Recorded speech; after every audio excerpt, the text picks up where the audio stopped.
Ready to upgrade your love game? Because love is in levels, and today we level up. Love isn't hard. You just need the right language. I'm sure some of you are wondering why she dressed this way today. Like, why some people are wondering why I'm dressed this way. Other people can relate with my dressing, and even if I go ahead to speak the language acute to this dressing, it will be more fun for some people, while for others it will be confusing. Why? Because the language in which I'm using to communicate with them is foreign to them. But what happens when they are able to learn that language and can communicate with me? Imagine if you're a Nigerian, you walk into the market dressed as a Yoruba woman or as a Hausa lady. Automatically, people who are from that area will begin to speak their language to you, calling you to come buy their goods, right? And you won't be confused. In fact, you understand them perfectly. Hello everyone, and welcome to another episode of the Review With Me podcast. I'm your host, I'm your work-through reading coach, Mrs. Peace Terminal. Have you been able to catch up on the chapter 1 of the book we are reading? Yes, we are in our second book read, and if you missed it, please go watch it on our YouTube channel. Well, we are reading the book The 5 Love Languages by Gary Chapman, and we have reviewed chapter 1. Today we'll be diving straight into chapter 2. And what's the topic for chapter 2? It is keeping the love tank full. Surprised? Yes, our love has a tank and it needs to be kept full. If you're ready, please come right in and let's get down to business. Now, love is one of the most important, if not the most important word in the universe, and yet it is the most confused. What do we mean by that? Now, both religious and secular thinkers have their different views about love, and they both agree that love plays a central role in our life and in the world at large. Psychologists went ahead to say and conclude that the need to feel loved is a primary human emotional need. It is acute to everyone. Why? Because for love, people will climb mountains, they will catch grenades. Yes, you remember that song, I'll catch a grenade for ya. Alright, so they'll catch grenades, they will cross seas and deserts. And in a case where there is no love, most of these things, as realistic as they can be, remain undone. Now, when we say that love is the most confusing, what do we mean? People accuse love, the word love, to different things. For example, I can say I love hot dogs, I love French fries, I love fried eggs, I love my mom, I love my dad, I love this, I love that. We can accuse love to people, we can accuse love to things. Now, another way people use love is they use it to explain behavior. So for example, we see a politician who is married and then he's dating a younger girl, or he's dating someone who is not his wife. When you ask him, when you confront him, what will be the statement? Not necessarily a politician, though, anybody at all. What would be his statement? His statement would be, I did it because I love her, or I did it because I love him. Meanwhile, to a preacher, that same love that is explained by the person who is committing adultery or who is cheating will be called sin. So can we see that love is actually confusing? Well, this book is not aimed at clearing all those confusions. No, that's not what the book is about, because the people will still keep on being confused. But what is the aim of this book? The book is not aimed to eliminate all those confusions surrounding the word love, but is aimed at focusing on the kind of love that is essential for our emotional health. So a while back, I was invited to talk about personal hygiene, and I talked about emotional hygiene. And one of the things about emotional hygiene is that helps your emotional hygiene is keeping your emotional health clean. All right, so this love we're talking about is a love that will help our emotional health. Now, just like in children, everyone has basic needs. I am the mother of a toddler, and we know how toddlers can be. Man, it's actually a trying time. But God is helping me and I'm coping. All right, but every child has their basic needs. Now, these basic needs, amongst one of them, the one that stands out the most is the desire and the need for love and affection. And once a child gets that need, they will likely develop and grow up to become responsible adults. I use the word likely because there are other things that are inclusive and necessary for the upbringing of a child. All right, okay, so now this emphasizes the metaphor that inside every child there is an emotional tank waiting to be filled with love. Yes, so most of you have GP tanks in your houses, especially for those in Africa, where we pump water and all those kind of things. We don't have a central water system. Now, imagine that tank inside of every child and inside of every human. There is a tank, an invisible emotional tank that is crying out to be filled with love. Now, this goes to say that in most cases, a child's misbehavior stems from a craving of an empty tank, or the cravings of an empty tank. And what does this mean in particular? We now see some children's response to an empty love tank flow in ways like engagement in early sex.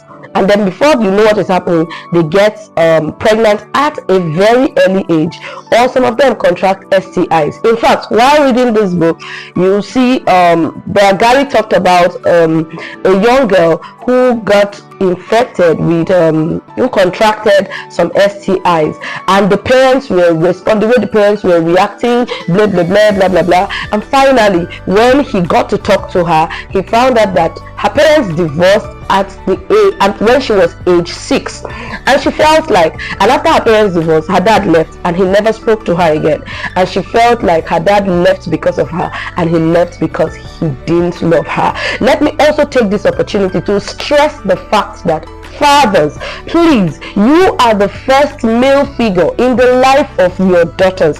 If you show your daughter the love and affection that is required and needed for a girl child to grow up with the right amount of self-esteem she has, she will never fall into some kind of situations where we find some young girls falling into. You are very important in the life of your children, especially the girl child, when it comes to the emotional aspects of her life. Okay, so back to what I was saying. Now, based on this, Gary Chapman now realized that the whole result the parents were, whatever the misbehavior is that the parents were angry at, was stemming actually from a deep craving to feel loved by her father. Now, her stepfather came in, they were getting her a lot of physical gifts, they were giving her physical attention, but they weren't giving her love, hence her love tank was empty. What do we mean by this? Now, based on an empty love tank, we have children who engage in early sexual relationships, and then we see that they get pregnant early in life, or they contract some STIs. Now, we also have those who engage in drug and substance abuse, and then we have those who engage in bullying and so much more. Now, these are reactions stemming from the cravings of an empty love tank. Most times parents don't know these things. Then how do parents react? They react harshly, blaming the child, doing this one, doing that one, shouting. For those who don't even have control over their emotions, they shout and react in the wrong set of ways. Meanwhile, all they need to do is find out that this child is just seeking for a way to be loved. For children, any kind of attention is attention. So when you are not giving the child the positive attention they need, even if they can get it negatively from you, they are fine and good. Children love attention, and if you will give them attention the right way, they will seek to get it the wrong way. Now, here's the thing: the emotional need for love doesn't just end in childhood, but it flows and follows us into adulthood and into marriage. So when we have a child whose love tank has been empty from childhood, before you know what is happening, that child grows up into an adult who still has an emotionally empty tank, and then the misbehavior continues, but at a graduated level. And before you know what is happening, that same person tries and gets married. Now, take note, we're not talking about the first love in love experience, which we'll get to talk about. I'm talking about feeling deeply loved. Okay, so a child who was not loved as a child will grow up into an adult who still has an empty emotional love tank, and then he or she will still enter into marriage with that same tank feeling empty. Now, the in love experience, that's what I was talking about. So please don't take it that this emotional love tank you're talking about, but I'm in love. No. Have you noticed that at the beginning of a relationship, there's so much in love, and then after marriage, it looks as if everything has ended? If you really want to understand that, please go watch chapter 1. You know, we talked about what happens to love after marriage. Now, the in love experience we have before we get married is just a quick fix that ends long even before the marriage starts.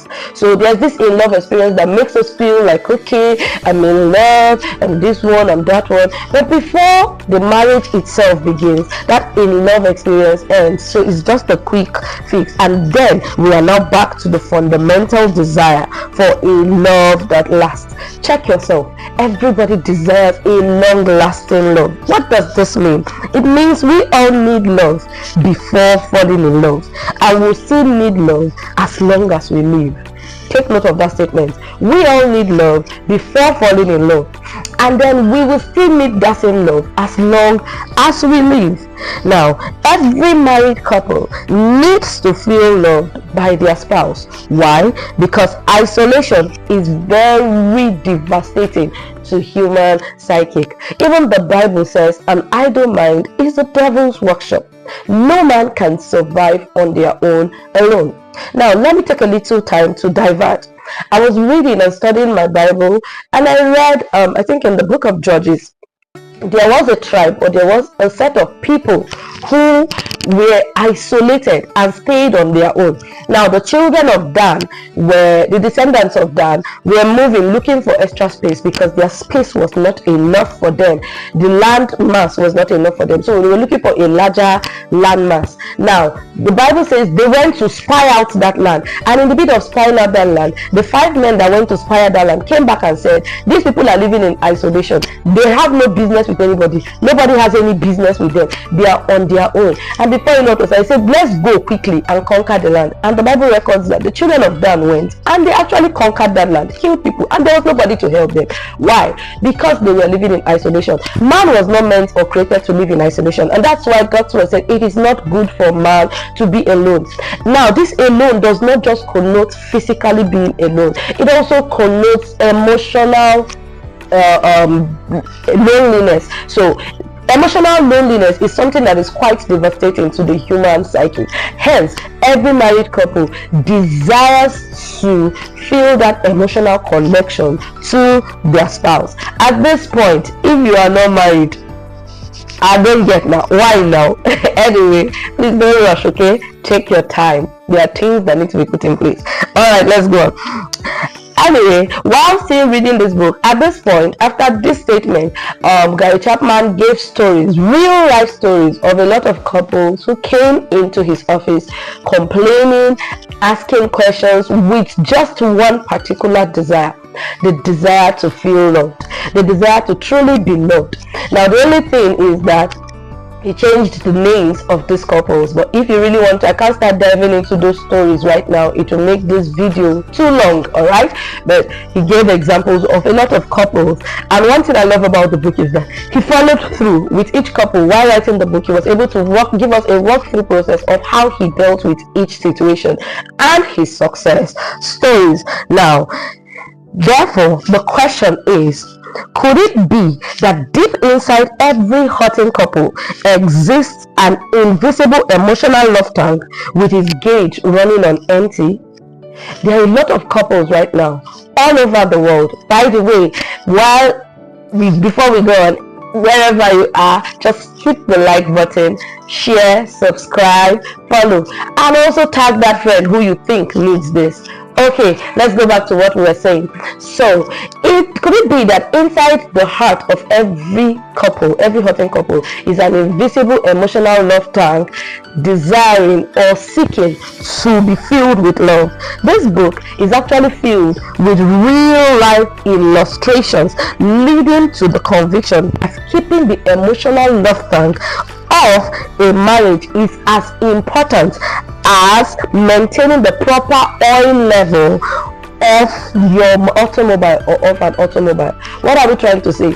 According to this, all his conclusions based on his 30 years in marriage counseling, Gary Chapman came to the conviction that keeping the love tank in marriage, keeping the love tank full in marriage is as important as running your automobile with the proper oil level. What does that mean? He says running your marriage on an empty love tank will cost you so much more than actually trying to drive your car without any oil. For those of you who have an automobile, who drive your cars, you know how important oil is to the car. So the way oil is important to the car or the automobile is the same way a filled emotional love tank is to a marriage. And if you decide to drive your marriage on an empty emotional love tank, it will cost you so much more. What do we have to do about this? I have a question for everyone as we wrap this up for today. Has there ever been a time where you did something because you meant well? What I'm trying to say is, have you ever done something out of a loving motive, probably for a friend, for your spouse, for that person you are dating or you're cutting? And if you actually did something, how did it turn out? Did they accept it well? What were their reactions about what you did? Because you did it from a place of love, then how did they accept it? Please, let's get your comments in the comment section. I want to use this opportunity to say thank you to everyone for staying with us through the chapter 2 of the book 5 Love Languages by Gary Chapman. Don't forget to like, share, subscribe and follow. Invite others, and let's recultivate once again the reading culture in our society. We know that with reading we can actually go far in developing ourselves and improving capacity. Thank you very much. See you in the next episode, and God bless you.